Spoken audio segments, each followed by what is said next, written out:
जी सोलंकी साहब, तव्हांजी तरफ़ अॻियां वधंदमि।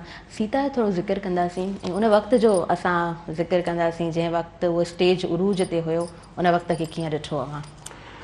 सीता जी शोबिस जे हवाले सां, फ़न जे हवाले सां तमामु हिकिड़ो शाहकार शहर रहियो आहे। हा, एॾे सीता में असांजो उस्ताद जे असां थ्रू जे आयासीं, उस्ताद अब्दुल गनी सोलंकी मरहूम, हू बैंक में सरकारी मुलाज़िम। उन टाइम में बैंक प्राइवेट कोन हुयूं, सरकारी हूंदियूं हुयूं।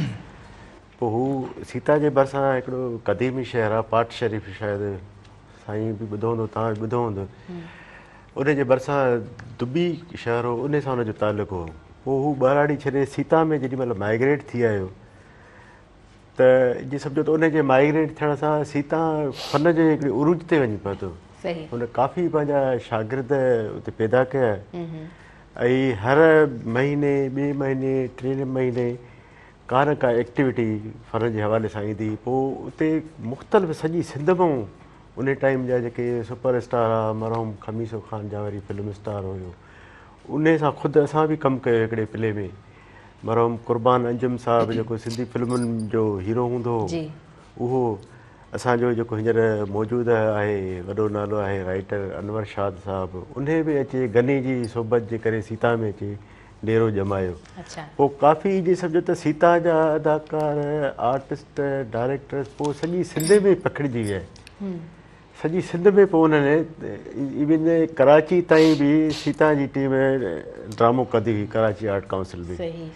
पर हाणे जेॾी महिल उहा जेकी असांजी ईअं सम्झो त ए टीम हुई, वरी पोइ उन खां पोइ वरी बी टीम ठही। बी टीम मां इन करे थो चवां त असांजी सभु जेके दोस्त हुयासीं, के नौकरियुनि जे हवाले सां ॿाहिरि शहर छॾे विया, के दोस्त वीचारा हिन दुनिया मां हलिया विया। पोइ वरी जेकी ॿी जनरेशन आई, उन्हनि माना उहा ओतिरी महिनत न रखी फील्ड सां। छो त जीअं उस्ताद जी मूं ॻाल्हि कई मरहूम गनी सोलंकी जी, त हिकिड़ो ड्रामो अगरि असां कंदा हुआसीं त उन जूं रिहर्सल्स डेली जे हिसाब सां हिकु हिकु महीनो उन जूं रिहर्सल थींदियूं हुयूं, 30 ॾींहं। ऐं उन टाइम में स्टेज प्ले त हाणे जीअं सफ़र या हर शइ जीअं सोढ़ी थींदी हुई, या ड्रामनि खे बि सोढ़ो कयो आहे, तॾहिं 3 कलाक जो हिकु हिकु स्टेज प्ले थींदो। हाणे त हुनखे 1 कलाक में सोढ़ो कयो वियो आहे। त एतिरी रिहर्सल करण सां इहो थींदो हो त जेके बि हुन ड्रामे में एक्ट कंदा हुआ, 15 या 20 जेके बि करेक्टर हूंदा, त उहे सॼी स्टोरी हुनखे ड्रामे जी यादि हूंदी। हाणे त माना उहा महिनत न थी थिए। हाणे त हिकिड़ो एक्टर पंहिंजो किरदारु बि सही नमूने यादि नथो करे सघे। त उन्हनि ड्रामनि में महिनत हुई। हाणे ईअं सम्झो त उहा महिनत न आहे। बहरहाल इहो आहे त हाणे फैसिलिटियूं वधीक आहिनि ऐं हाणे ग्रोथ बि घणी आहे हुनजी, थियनि बि हिते डेली जे बुनियाद ते पिया, तॾहिं थींदो 2-3 महीने 3 महीने थींदो हुयो। फ़र्क़ु त आहे। यकीनन वक़्त सां कुझु शयूं चेंज थियनि थियूं, पर असांखे सुठियूं स्क्रीन्स बि उन जी जॻह ते वरी नज़र अचनि थियूं। हर कंहिं वटि मोबाइल फ़ोन आहे, हर कंहिं वटि स्क्रीन आहे, हर कंहिंजो पंहिंजो चैनल आहे, त उन हिसाब सां हर कंहिंजी पंहिंजियूं एक्टिविटीज़ आहिनि। छा त सम्झो त हिन वक़्तु जॾहिं असां स्क्रीन जी ॻाल्हि कयूं था, अवां हिन वक़्तु मेरान टेलीविज़न जे सुबुह मेरान प्रोग्राम में तव्हांजी अपीयरेंस आहे, केतिरा ई असांजा व्यूवर्स हिन वक़्तु अव्हांखे ॾिसनि पिया, अव्हांखे ॿुधनि पिया। असां वटि केतिरे कमु थियण जी ज़रूरत आहे? असल में हिते ॾिसो न, जेतिरी बि तव्हां साॻी ॻाल्हि ते मां चयोसि, महिनत सां कमु कंदासीं त जॻह गुंजाइश घणी आहे। पर विच में थिएटर जो इहो इहो त विच में डिम थी वियो। हाणे त हिनखे वरी पोइ कल्चर डिपार्टमेंट या कुझु ॿियूं NGOs वग़ैरह आहियूं। हाणे काफ़ी नंढनि नंढनि शहरनि में बि थिएटर्स थियनि पिया। त हाणे ईअं सम्झो त कमु घणो आहे, ईअं सम्झो कमर्शलाइज़ बि थी वियो आहे न। अॻे त ईअं थींदो हो त असां पंहिंजी मदद पाण तहत के को गेस्ट आणे या के सपोर्ट के सुठनि मोज़िज़नि खां वठी अची पंहिंजो शौक़ु पूरो कंदा हुआसीं। हाणे त माना कमर्शियल बि थी विया, हाणे थिएटर जी बि पेमेंट मिले थी। त कमु आहे बि घणो ऐं कमु करण जी बि घणी ज़रूरत आहे। सही सही, बिल्कुलु सही। सोलंकी साहिबु, जॾहिं स्क्रीन जी ॻाल्हि कयूं था ऐं स्टेज जी ॻाल्हि कयूं था, त हिकिड़ो डिफरेंस ॾाढो वॾो आहे। मां तव्हां खां पुछणु चाहींदमि त तव्हां पंहिंजे पर्सनल एक्सपीरियंस में स्टेज ऐं टेलीविज़न जे डिफरेंस खे कीअं ॾिठो आहे? असल में इहो तमामु घणो फ़र्क़ु आहे।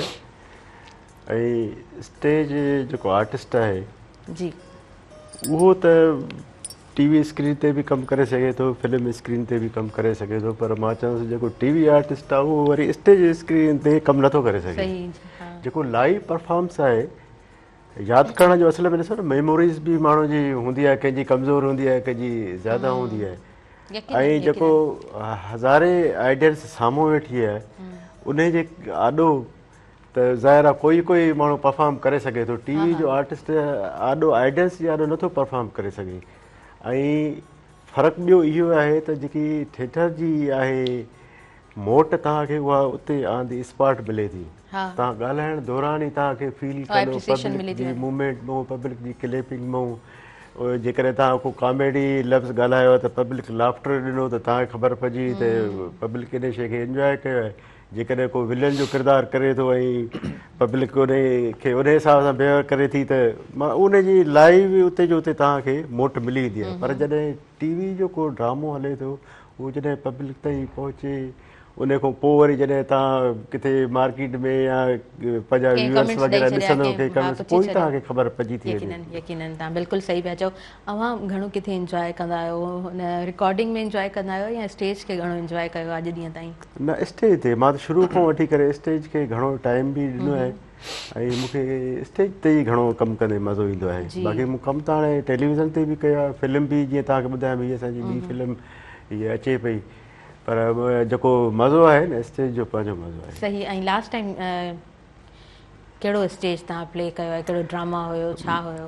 हाणे लास्ट टाइम हिते कोटड़ी शहर में ईद जी हवाले सां प्रोग्राम थियल हुयो।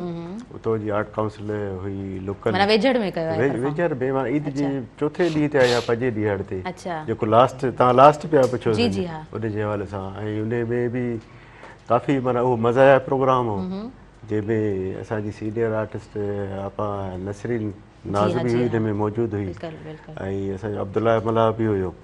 उन सां गॾु ईअं सम्झो त कॉमेडी प्ले हुयो। मां बि फस्ट टाइम कई कॉमेडी कई, पर कॉमेडी करण जो बि वरी पंहिंजो हिकिड़ो मज़ो आहे। हूअं त करेक्टर मूं बि सभु कया आहिनि माशाल्लाह, पर वरी हर करेक्टर जो पंहिंजो पंहिंजो मज़ो हूंदो आहे, पंहिंजो पंहिंजो एक्सपीरियंस हूंदो आहे। नो डाउट, नो डाउट ईअं ई आहे।